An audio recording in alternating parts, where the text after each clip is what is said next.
nous recevons la Fédération canadienne de l'entreprise indépendante avec M. François Vincent. Bienvenue, M. Vincent. Ainsi qu'avec M. Francis Bérubé. Bienvenue, M. Bérubé. Alors, vous êtes des habitués des commissions parlementaires. Vous allez donc avoir 10 minutes pour présenter les grandes lignes de votre mémoire, vos recommandations, et nous allons par la suite procéder avec un échange avec les parlementaires. Alors, votre 10 minutes commence maintenant. Merci, Madame la Présidente. On n'aura pas besoin de se nommer, ça va nous faire économiser un peu de temps. Madame la Présidente, Madame la Ministre, Messieurs et Mesdames les députés, la FCEI, c'est le plus grand groupe de PME au pays. C'est 97 000 membres et 21 000 au Québec. Nous vous remercions de nous accueillir à la consultation publique concernant la planification de l'immigration au Québec pour la période 2024-2027. D'emblée, nous désirons souligner le travail de la ministre de l'Immigration, de la francisation et de l'intégration pour les présentes consultations.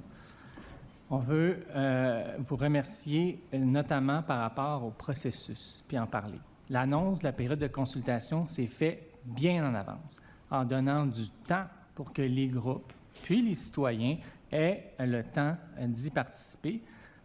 Puis ensuite aussi, dans les documents de consultation, on évaluait différentes options, notamment l'augmentation du seuil d'immigration. Selon nous, bien, ça met la table pour avoir une réflexion de fond puis des échanges constructifs. Pour la FCI, cette consultation est très importante pour le Québec puis va avoir un impact majeur sur les orientations qui seront prises par rapport à l'immigration permanente. L'immigration, vous savez, a de nombreux impacts positifs sur la société. Puis elle joue aussi un rôle pour aider les PME qui souffrent actuellement des pénuries de main-d'œuvre. L'immigration s'ajoute, bien entendu, aux autres mesures importantes qui doivent être mises en place, comme l'appui du gouvernement pour aider à la participation au marché du travail des personnes qui en sont éloignées, pour encourager le retour en emploi des personnes d'expérience, pour aider nos PME à former davantage leurs employés, pour accompagner les entreprises à prendre le virage de l'automatisation, puis je pourrais continuer comme ça encore longtemps. Mais l'immigration fait partie des solutions. Selon les données de la FCEI, ce sont 60 des PME au Québec qui sont en situation de pénurie de main-d'œuvre. Plus précisément, 43 des PME qui n'ont pas tous les employés pour fonctionner normalement, puis il y a 17 qui n'ont pas les employés pour pouvoir prendre de l'expansion. Ainsi, les PME perdent des contrats et des ventes, des pertes qu'on a évaluées à 11 milliards de dollars pour les petites entreprises québécoises en 2022.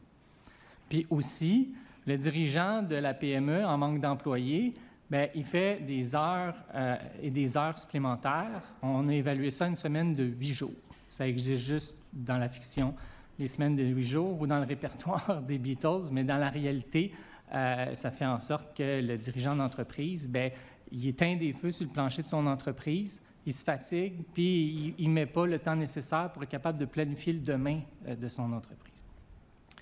La pénurie a atteint un tel point que 46 %, c'est près de la moitié, là, des PME au Québec se disent à risque à court ou à moyen terme si l'enjeu de la main-d'œuvre demeure ou s'aggrave. Et les postes disponibles, bien, ils sont disponibles dans toutes les régions par centaines de milliers. Selon nos données d'un sondage qu'on a fait en mai cette année, 80 des PME en situation de pénurie de main-d'œuvre cherchent à combler des postes à temps plein pour des personnels de production et de métiers spécialisés. 50 du personnel technique et administratif, 46 du personnel de vente et 34 des cadres et des gestionnaires. C'est une situation favorable pour une intégration des nouveaux arrivants réussis. Face aux besoins criants des PME, nous saluons l'orientation du MIFI de favoriser l'intégration sur le marché du travail des personnes issues de toutes les catégories d'immigration afin de répondre aux besoins diversifiés de la main-d'œuvre du Québec. Pour s'ouvrir aux meilleurs candidats, comme d'autres groupes l'ont mentionné avant nous, nous demandons au gouvernement de revoir les critères de la connaissance du français. La FCEI est consciente de l'importance de la protection du français pour notre société québécoise, pour protéger notre identité culturelle unique en Amérique du Nord. Maintenant, nous sommes d'avis que de nombreuses personnes qui ont un niveau de connaissance du français, mais qui n'ont pas nécessairement atteint les seuils demandés, pourraient peut-être les atteindre, surtout avec un accompagnement et avec la francisation. D'ailleurs, la FCEI soutient la mise en place de Francisation Québec. Il faut mentionner que la francisation des nouveaux arrivants est un synonyme d'une immigration réussie pour les PME du Québec. Selon un sondage qu'on a fait en 2019, la barrière de la langue était mentionnée par près de la moitié des répondants qui avaient embauché un employé, 47,7 % pour être très précis, comme l'un des principaux défis auxquels ils ont été confrontés lors de l'embauche d'une nouvelle arrivant. Et dans un sondage qu'on a fait tout récemment, en juillet dernier, c'est 4 PME sur 5 qui sont très favorables à la francisation, tant sur le point des retombées économiques que sur l'intégration au milieu de travail. Nous signons les efforts du gouvernement et l'appui pour offrir des formations gratuites. Il reste cependant des trous dans l'appui des PME dans les critères des différents programmes. D'ailleurs, 73 % des PME mentionnent que l'accès gratuit à des mesures de francisation faciliterait l'embauche d'immigrants dans leur entreprise. Ici, les PME envoient un message d'appui très fort au gouvernement québécois. Nous désirons maintenant parler des délais. Le cahier de consultation publique mentionne que 80 % des demandes reçues dans le cadre du PEC et 99 % de celles dans le cadre du programme régulier de travailleurs qualifiés ont été finalisées par le MIFI dans un délai de 6 mois. Nous saluons ce résultat qui rend possible, selon nous, le fait de viser encore plus haut. La FCEI propose de revoir ce délai de traitement à la baisse pour traiter les demandes plus rapidement. Le gouvernement du Québec, avec des responsabilités supplémentaires par rapport aux autres provinces, doit montrer l'exemple en la matière. Le Québec devrait viser à être la meilleure des provinces pour livrer la marchandise. Faisons-le pour les personnes impliquées dans le processus qui veulent refaire leur vie ici. Faisons-le pour les PME qui s'affaiblissent lorsqu'elles sont en manque d'employés. Parlons maintenant de régionalisation. J'ai avec moi quelqu'un qui a fait une super belle étude. La FCEI est vraiment heureuse que la présente consultation comprend un volet sur la régionalisation de l'immigration. C'est un sujet qui est jugé prioritaire par 4 PME sur 5. Nous avons d'ailleurs publié une étude, grâce au talent de Francis. On a, dans le fond, basé des estimations du gouvernement québécois qui dit, en gros, qu'un poste sur 5 va être comblé par l'immigration. Puis on l'a mis en relation avec la moyenne de l'immigration reçue entre les années 2015 et 2019. Le résultat est frappant, Madame la Présidente. Il existe un déficit de 18 000 immigrants pour combler les besoins régionaux de main-d'œuvre. Chaque année, c'est un centre Vidéotron de talent qui manque pour épauler nos PME et ça aggrave la pénurie de main-d'œuvre pour les PME de nos régions et pour les économies régionales.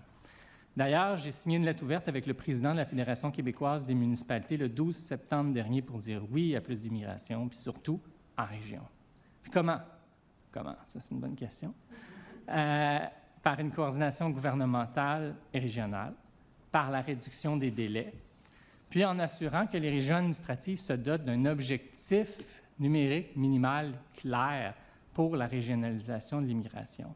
Cette cible favoriserait la mobilisation des acteurs. Elle permettrait également de suivre l'évolution réelle, de déterminer ce qui fonctionne bien dans une région, ce qui fonctionne moins bien, de faciliter l'adoption de nouvelles mesures puis de concrétiser la régionalisation de l'immigration. Enfin, la FCEI encourage le MIFI à établir des liens forts avec les acteurs locaux parce que le succès de la régionalisation, selon nous, va se passer en région, pas dans un bureau à Québec ou à Montréal. J'ai gardé le suspense jusqu'à la fin concernant notre position précise concernant l'augmentation des seuils.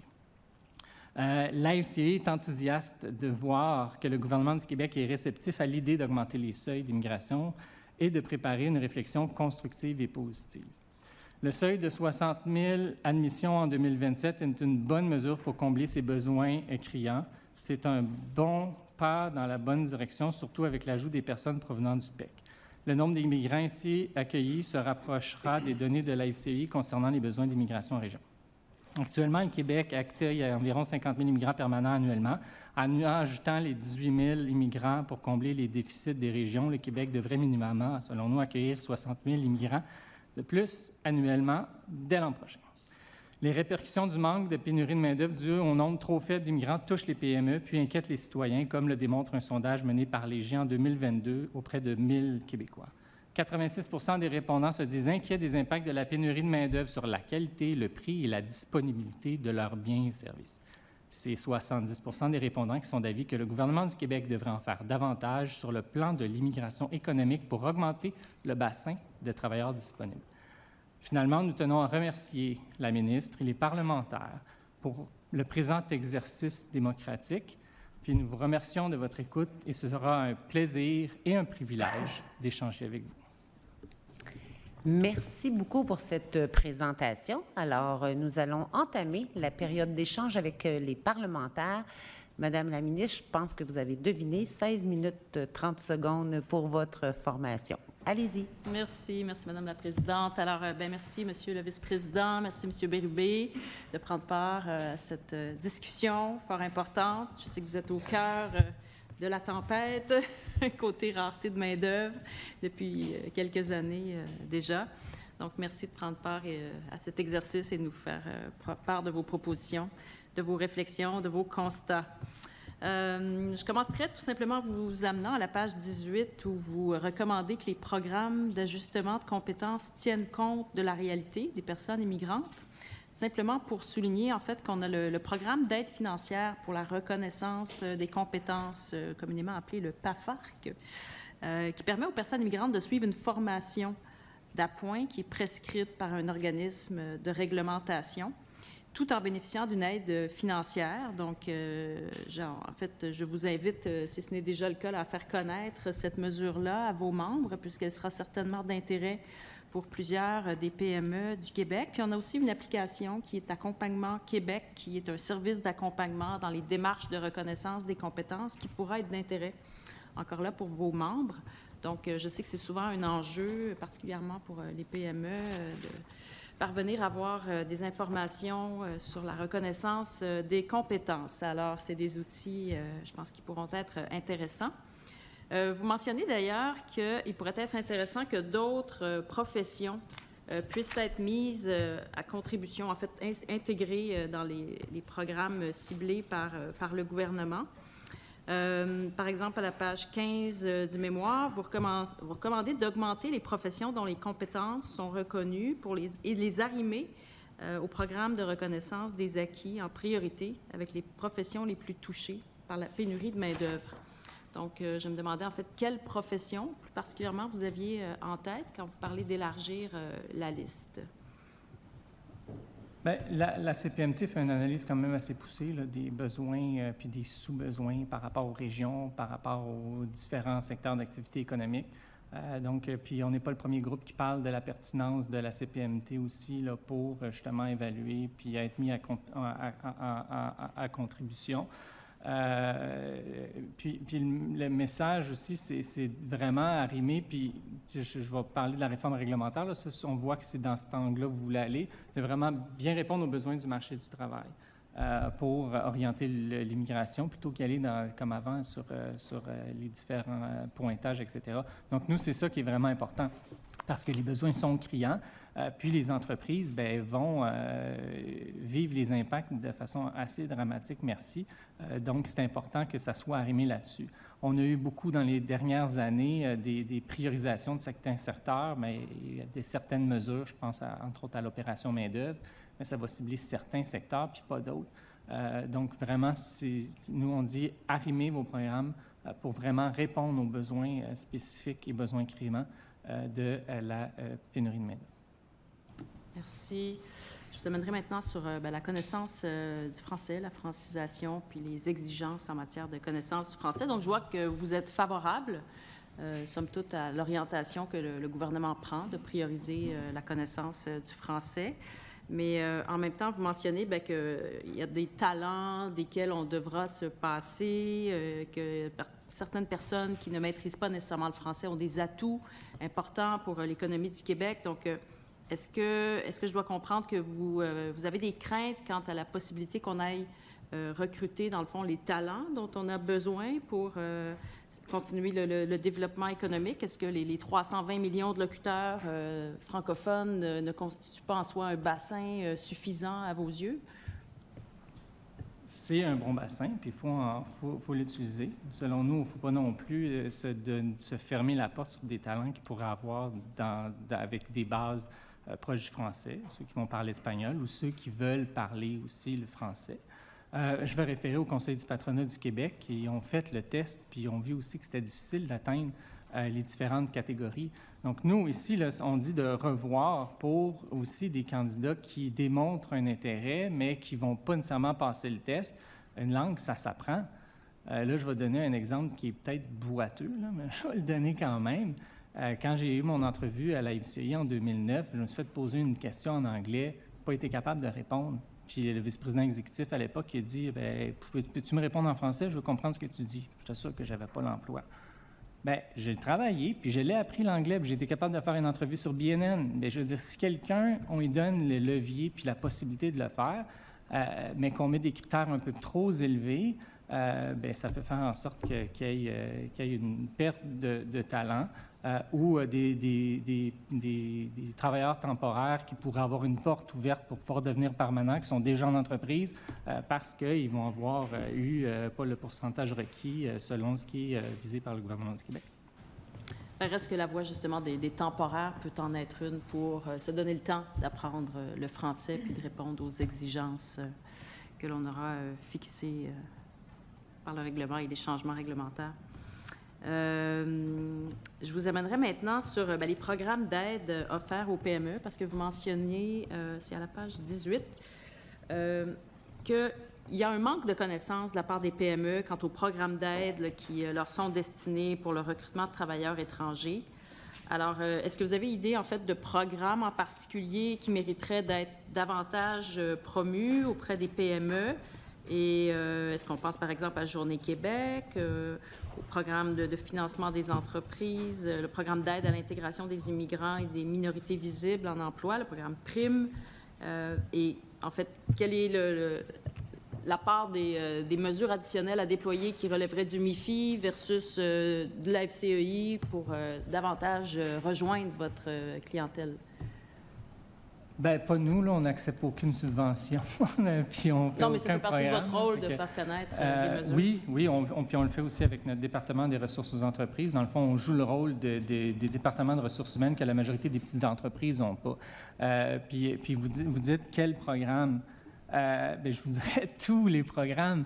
Puis, puis ça, on a regardé ça aussi au niveau de la pénurie de main-d'œuvre. Tu sais, il y en a dans le coffre à outils, il y en a, c'est incroyable. Il y en a au niveau des programmes d'immigration, il y en a au niveau des programmes de francisation, mais ça ne se rend pas. Puis la pénurie de main-d'œuvre est une des principales causes. Puis on a sondé depuis plusieurs années la connaissance des différents programmes gouvernementaux. Puis on a remarqué, Francis et moi, une diminution du nombre de répondants qui disaient qu'ils connaissaient les programmes. On ne peut pas faire de comparaison parce que ce n'était pas exactement les mêmes mots qui étaient dans la question, puis d'un point de vue méthodologique, on ne peut pas le faire. Mais le dernier qu'on a fait, c'était quand même assez large. C'était les programmes pour vous aider au niveau de la formation ou le manque d'employés. Je veux dire, c'est large en petit pépère. Puis c'est le quart là, qui sont au courant de ça.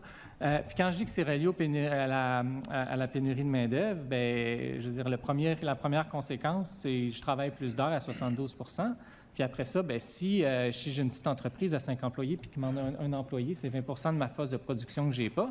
Puis au-delà de ça, on voit que dans les postes vacants sont plus importants, plus l'entreprise est petite. Fait qu'on rentre dans un cercle vicieux, puis on ne réussit pas à faire atterrir les programmes. Donc, on offre notre pleine collaboration pour trouver une façon de les faire connaître davantage et de les adapter pour les entreprises. Bien, tout à fait. Là, je propose qu'on collabore, qu'on se concerte pour mieux faire circuler l'information. Là, vous avez ce réseau-là entre vos mains. Alors, Madame la Présidente, je céderai la parole à des collègues. Merci beaucoup, Madame la ministre. Alors, je passe la parole à la députée d'Iberville. Il vous reste 7 minutes 56 secondes. Merci beaucoup. Vous mettiez de l'avant des objectifs ciblés par région administrative pour la régionalisation de l'immigration. C'est super intéressant. Est-ce que vous pouvez élaborer un petit peu sur le concept? Oui, je peux y aller. En fait, c'est dans l'étude qu'on a faite au niveau des déficits qu'on remarquait au niveau de la régionalisation de l'immigration. en fait, c'est qu'on a des politiques au niveau de la régionalisation, ou du coup, qui veulent favoriser l'arrivée de nouveaux arrivants dans les différentes régions du Québec. C'est depuis Robert Bourassa, en fait, qu'il y en a. Une des choses qu'on a constatées, c'est qu'il n'y a jamais eu de chiffres concrets ou de cibles, je dirais, établies pour chacune des régions. Puis quand je parle de cibles aussi, il y a l'attraction dans la région, mais aussi la rétention dans l'évaluation à faire aussi. Donc, c'est de se donner des cibles concrètes. Puis à partir du moment où on a une cible concrète, bien, on se donne des objectifs, on peut se faire un tableau de bord puis définir, bon, bien, de quelle façon on y arrive. Puis si on n'y est pas arrivé, bien, on essaie de comprendre pourquoi, puis on peut réévaluer aussi nos cibles en conséquence. Donc, c'est vraiment à partir de là qu'on s'est dit, bien, ça prend des cibles. Puis notre étude démontrait aussi que bien, le déficit lui-même, on l'a chiffré par région administrative du Québec. Bien, ça peut être ça en commençant la cible, mais ça à la discrétion du gouvernement puis des régions elles-mêmes, parce que les régions elles-mêmes méritent d'être consultées, les MRC, pour elles-mêmes définir puis connaissent bien leur territoire, les cibles qui seraient cohérentes avec leur milieu. Donc, voilà. Si je peux rajouter quelque chose, 3 choses rapides. Francis a parlé de Robert Bourassa. Dans le discours, j'avais pris une citation d'un document gouvernemental de 1991 qui aurait pu se retrouver dans le même document aujourd'hui pour démontrer qu'on en parle depuis longtemps, mais une des façons de le faire, c'est de se donner une obligation de résultat. Puis, Madame la Présidente, vous le savez, vous avez fait le plan d'allègement réglementaire. Puis, un des éléments qui fonctionnait, qui a été amélioré, c'est qu'il y a eu un objectif par rapport à la diminution du nombre de formalités administratives. Parce qu'il y avait des objectifs sur le volume, il y avait des objectifs sur le coût, mais pas sur le nombre de formalités. Puis, le gouvernement du Québec a été capable d'atteindre ses objectifs sur le volume, sur le coût, mais pas sur les formalités. Donc, ça donne une obligation de résultat des acteurs locaux qui doit aussi être fait en concertation avec les acteurs locaux. Puis c'est possible parce qu'il y a le ministre de la Capitale-Nationale qui s'est donné des objectifs d'augmentation d'immigration qui vont plus loin que ce que nous, on évalue dans le déficit d'immigrants par rapport au 1/5 des postes vacants. Oui, en effet. Mais si on peaufine un petit peu au niveau de la cible, ça pourrait être le poids démographique, comme vous avez dit, mais est-ce que vous metteriez, quand vous parlez du profil régional, est-ce que certaines industries, certaines filières pourraient être mises? Bien, je dirais, c'est sûr que les besoins de main-d'œuvre pourraient être une des variables utilisées pour éventuellement se donner une cible. Il y a aussi toutes les projections économiques futures. Là, si on anticipe une croissance, par exemple, très grande de l'économie ou plutôt une stagnation, par exemple, ou en tout cas une croissance plus faible, bon, on peut réfléchir à de nos cibles d'immigrants comme ça par région. Mais je vous dirais, dans les faits, là, quiconque se promène dans les régions du Québec, je sais que plusieurs d'entre vous le font régulièrement, mais les milieux sont déjà mobilisés par rapport à cette situation-là. Donc, puis quand je dis les milieux, c'est les milieux économiques, c'est les milieux, oui, les fonctionnaires du gouvernement du Québec souvent sont impliqués.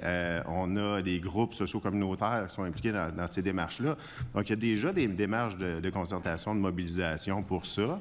Maintenant, la coordination, le soutien à ces initiatives-là, qui souvent émergent aussi des MRC à plusieurs égards, bien, en fait, un soutien, une reconnaissance au niveau de ce qui se fait déjà, en fait, donnerait probablement un bon coup de pouce à la plupart des régions du Québec. C'est ça, mais parce que oui, il y a toujours le profil de la région puis la capacité aussi, bien entendu, de la région, mais au-delà de ça, il y a par exemple, la filière batterie ou l'intelligence artificielle qui est plus à Montréal, moins en région, mais est-ce que vous pensez que l'ouverture par bassin sectoriel serait aussi appropriée que par bassin régional?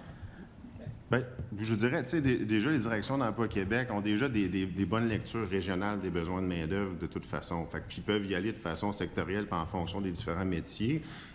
Donc, on est déjà l'expertise régionale aussi, même économiquement, pour savoir les besoins de main-d'œuvre, mais très régionalement, là. Pour répondre aux besoins des PME, il y a des besoins au niveau de la PME. Les 2 principaux freins, selon le baromètre des PME de la FCAI, c'est la pénurie de main-d'œuvre qualifiée puis non qualifiée. Le principal, l'augmentation des charges, c'est les charges salariales. On n'est pas pareil que dans les autres provinces, là, ça fait vraiment mal. Donc, il faut répondre aux besoins des régions, il faut répondre aux besoins des PME. C'est ceux qui offrent le plus d'emplois. Puis que si tu perds un employé et que tu as un problème, bien, tu peux tomber plus rapidement. Sur la filière batterie, ça va créer une pression. il y a beaucoup d'entreprises qui sont là quand il va y avoir des plus grosses entreprises qui vont avoir des gros salaires et puis qui ont quand même des très bons salaires dans les PME, bien, il va peut-être avoir un transfert de main-d'œuvre, puis donc créer une augmentation des impacts de la pénurie de main-d'œuvre. Donc, c'est pour les petites entreprises. Donc, c'est vraiment, vraiment important de répondre aux besoins des PME. Absolument. Tantôt, vous parliez de flexibilité, entre autres, concernant la francisation, puis la réalité aussi des PME. Comment percevez-vous la francisation en entreprise, par exemple? Bien, là, vous êtes plébiscité comme ça se peut pas, là, dans les résultats par rapport au fait que les PME voient ça positivement, là, la francisation. Puis je l'ai dit aussi, là, bien, ça, c'est le cas aussi dans le reste du Canada, là, la barrière de la langue.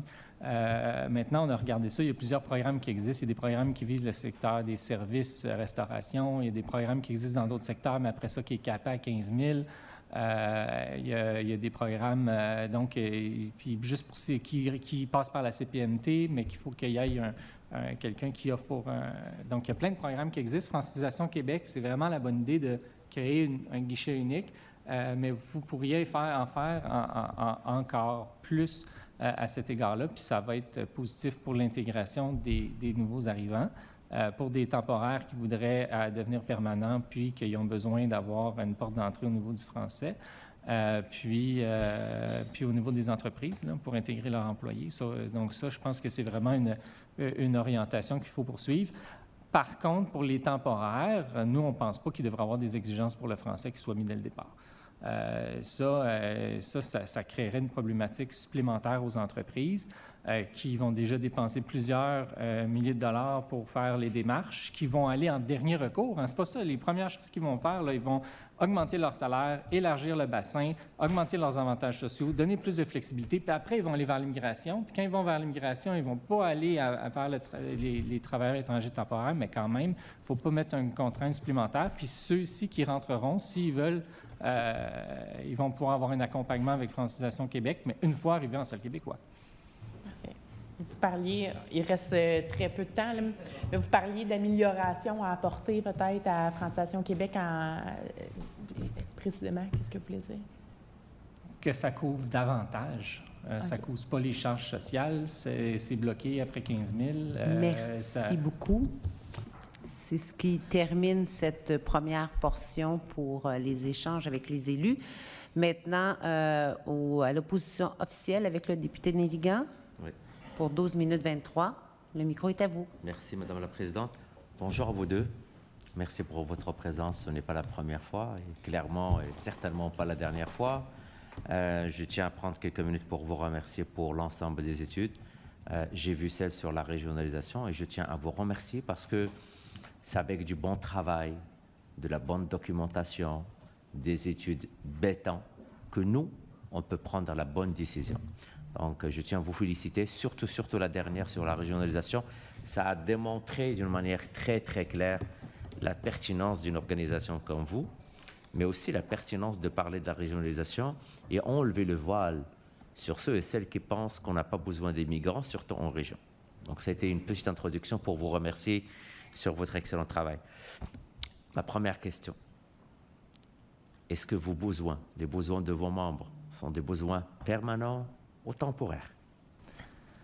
Bien, il y a des besoins temporaires qui existent. Ça c'est clair. Ça fait pas de doute. Mais les besoins, c'est des postes à temps plein, là, à 80 pour le personnel. Bien, je l'ai dit dans mon speech, oui, là, je peux aller chercher. Principalement, c'est des postes qui sont permanents, oui. Excellent. Maintenant, on revient aux membres que vous représentez. C'est des PME. Ça coûte cher faire une étude d'impact. C'est très bureaucratique. Vous avez mentionné tout à l'heure le projet de loi, j'ai siégé aussi sur la paperasse. Les PME souffrent déjà de beaucoup de choses. Je pense que si on avait aujourd'hui un ministre de l'économie, vous allez énumérer la liste que vous demandez depuis plusieurs années. Rajoutez ce fardeau de permis de travail, fermé, ouvert, rajouter l'étude d'impact sur le marché du travail pour avoir du temporaire, c'est de l'argent que la petite entreprise perd. Parce que pour faire face à l'absence du permanent et la chronicité de l'enjeu, ils font affaire au temporaire. Et c'est là ma question. Il y a deux scénarios sur la table, 50 000 et 60 000. Si vous avez à choisir entre augmenter les seuils du permanent versus le temporaire, quel scénario vous préférez? Nous, on veut qu'on augmente les seuils. Fait que déjà, je pense qu'il y a eu... déjà, je pense que la réflexion va dans le bon sens pour faire une bonne réflexion, prendre la bonne décision. Donc, y aller sous forme étapiste. Par rapport aux travailleurs temporaires, j'ai une donnée ici qu'on n'a pas mis dans notre mémoire parce qu'on voulait garder quand même des trucs à rajouter en commission. Dans une recherche qu'on a faite en 2019, dis-je, des entrepreneurs qui ont fait affaire avec le processus d'immigration, donc pas nécessairement des temporaires.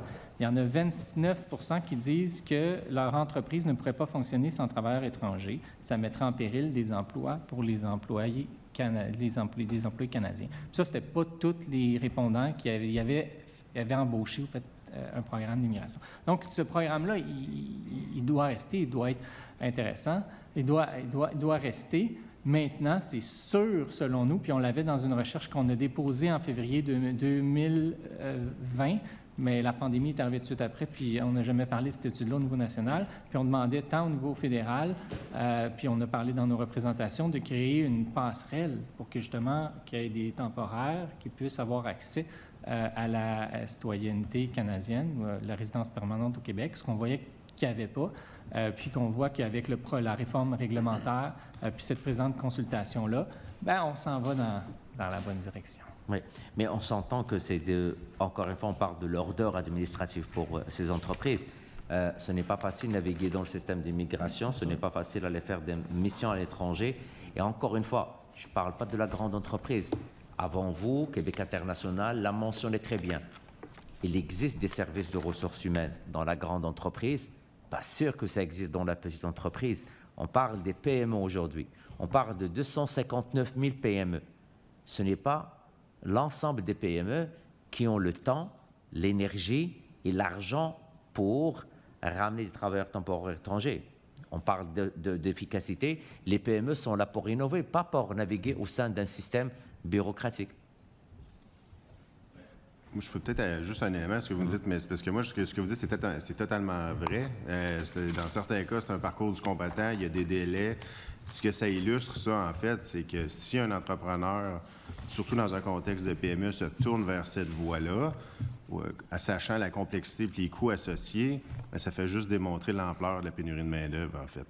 C'est un des éléments qui démontre cette pénurie de main-d'œuvre-là de façon assez saillante, de mon point de vue, avec ce que vous dites, là. Je vais ajouter par rapport à ça, on a posé en 2019, quelle catégorie de nouveaux immigrants avez-vous embauché? 71,2, c'est des immigrants qui étaient déjà au Canada, qui avaient des autorisations d'y travailler. Donc, je pense que ça répond à votre question. Donc, si on permet justement à des personnes de venir en sol québécois puis qui répondent aux besoins du travail des entreprises, bien, les entreprises, ils vont les embaucher, sans nécessairement faire un processus énorme. Sur les problèmes rencontrés avec le système d'immigration, 1, paperasse, 2, retard, 3, coûts. C'était ça les 3 principales contraintes qu'il avait mentionnées. OK. Parlons de francisation. Vous dites que c'est très important, mais il faut donner aux entreprises les ressources nécessaires afin de pouvoir la faire dans leur milieu de travail. Il y a francisation au Québec. Oui, c'est bien. Juste, c'est bien. Non, mais je veux dire, on a fait une sortie, il y a Francisation Québec qui offre des services, donc oui, mais on peut en faire davantage. Il y a quand même, on a sondé nos membres, là, puis c'était 80 % qui croient que l'accessibilité et la disponibilité des services de francisation offerts aux personnes immigrantes en PME contribuent à l'économie de la province. Il y a 79 % qui pensent que le renforcement des mesures de francisation améliorera l'intégration au milieu de travail. 84 % qui pensent aussi que ça va favoriser l'établissement et l'accueil des immigrants dans les régions. Donc, c'est quand même un message fort qui est envoyé. Maintenant, quand on leur parle de leurs contraintes, mais il y a 68 mais les coûts associés, ça fait mal. Bien ça, les coûts, plus tu es petit, plus ça fait mal. On l'a vu avec une recherche qu'on a faite sur l'augmentation des prix. Donc, toutes mesures qui vont aider l'entrepreneur à franciser, quitte à ce que ça soit même une mesure fiscale. Là, quand j'ai fait une recherche sur Google, je vois qu'il y a quand même une offre dans le système privé aussi, là, mais pourquoi il ne pourrait pas se faire rembourser là, facilement? Moi, je l'ai fait, j'ai francisé, j'ai payé, bien, je me fais rembourser. Puis aussi avoir aussi une offre de la part de Francisation Québec. Mais, chose certaine, ça va dans la bonne direction. Puis un mandat clair qui est donné pour dire, ben oui, on peut améliorer la prestation de service puis l'accompagnement au PME dans cet égard. Oui. Parlons maintenant de les 3 prochaines années. Je ne sais pas, c'est vos projections par rapport à la pénurie de main-d'œuvre. Ou on va revenir à une certaine stabilité. Est-ce que vous avez des projections?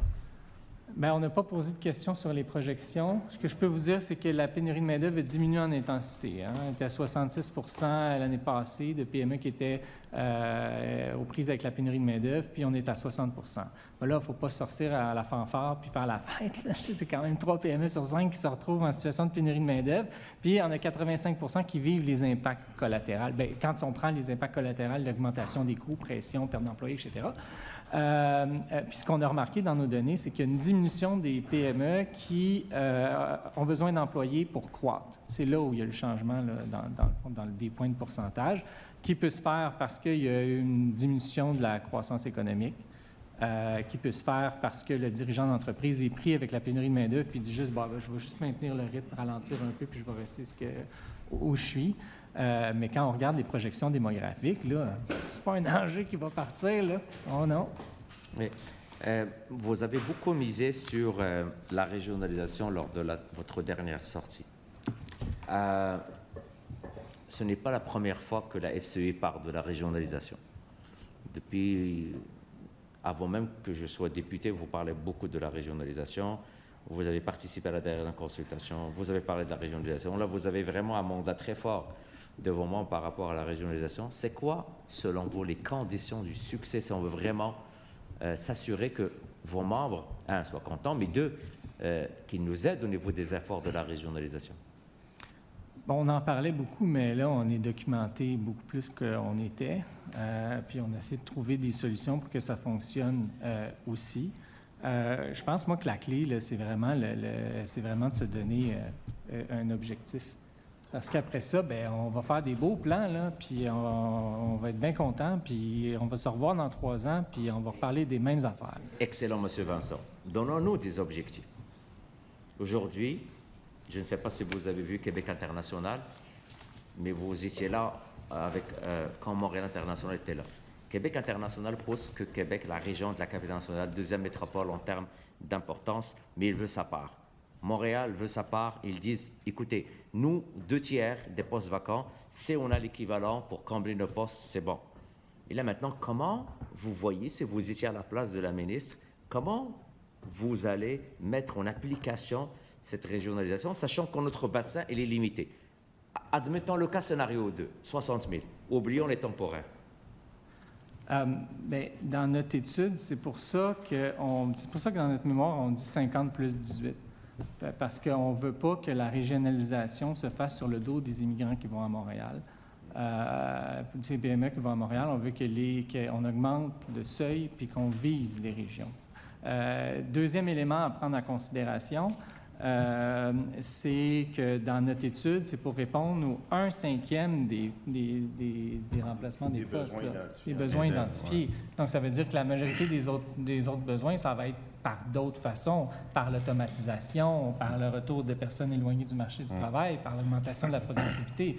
Puis si on veut se donner une cible, bien, je vais vous référer à la page 8 de la superbe étude de Francis Bérubé, puis on a les déficits annuels. Fait que nous, selon nous, on devrait se baser sur cela, mais les régions aussi, ils pourraient les définir. Peut-être un dernier élément, puis peut-être Francis veut le rajouter. La ministre a probablement entendu souvent parler de notre étude parce que ça a donné qu'on l'a sorti quand il y avait une tournée régionale, puis on ne le savait pas du tout, pour vrai. Puis ça a donné que certaines régions avaient même des évaluations comme les nôtres sans qu'on se soit parlé. Mais la région peut être capable de dire, bien, la FCI dit, mettons, l'Outaouais 587, mais nous, sur notre besoin, on veut que ça soit 1000.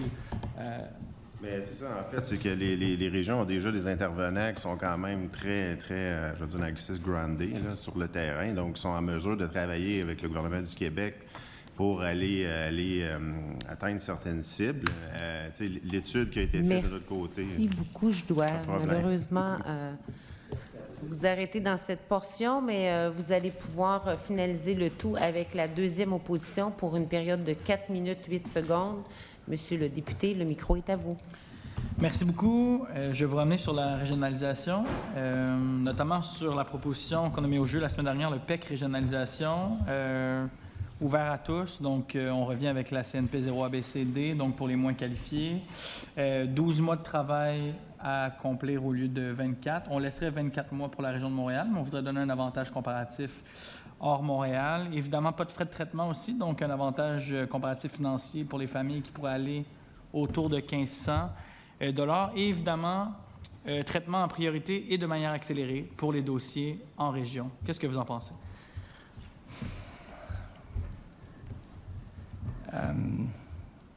Bien, je vous dirais, bien bonne idée, là, sincèrement. On ne l'a pas dans notre mémoire, mais non, je trouve sincèrement, c'est d'autres éléments qui pourraient se rajouter dans la proposition qu'on a faite.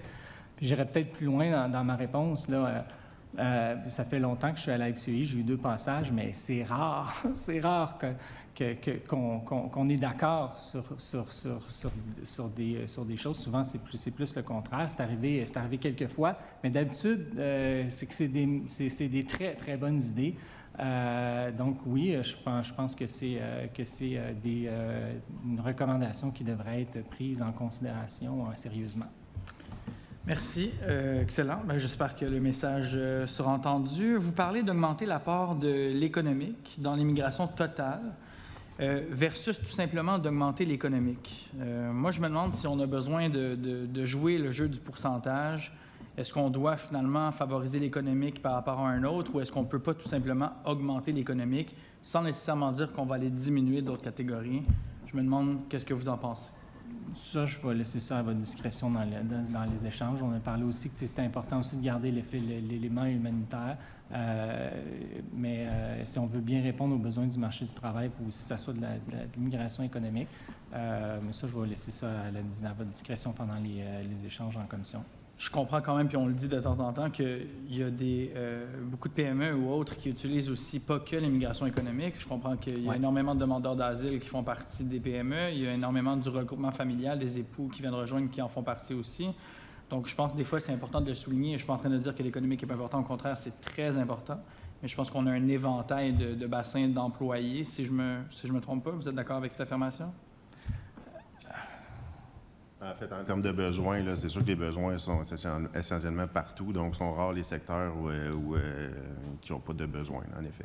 Puis après ça, nous autres, on a ciblé aussi par rapport aux critères qu'on avait dans notre analyse. Puis avec le nombre de postes vacants, c'est sûr que si on amène une personne qui peut répondre à un besoin non qualifié, bien, il va se trouver un emploi tout de suite, là. Exact. Vous avez des centaines de milliers de postes, puis la majorité des PME embauchent des personnes qui sont déjà ici. Maintenant, là, il y a aussi des besoins qualifiés, non qualifiés. Pénurie. Un élément intéressant que je voudrais vous mentionner, on a fait une étude récemment. On a fait sortir nos données du baromètre des affaires sur les 12 derniers mois au Québec, puis on a fait une extraction entre les PME en croissance, donc qui se voient positifs, qui sont optimistes par rapport aux 12 prochains mois, puis celles qui le sont moins. Puis celles qui étaient optimistes, donc qui sont plus en croissance, ont des besoins plus grands par rapport à la pénurie de main-d'œuvre qualifiée. Donc ça, c'est à prendre en considération aussi. S'il y avait eu sur la table un troisième scénario ou un autre scénario à 70 000, est-ce que vous l'auriez privilégié?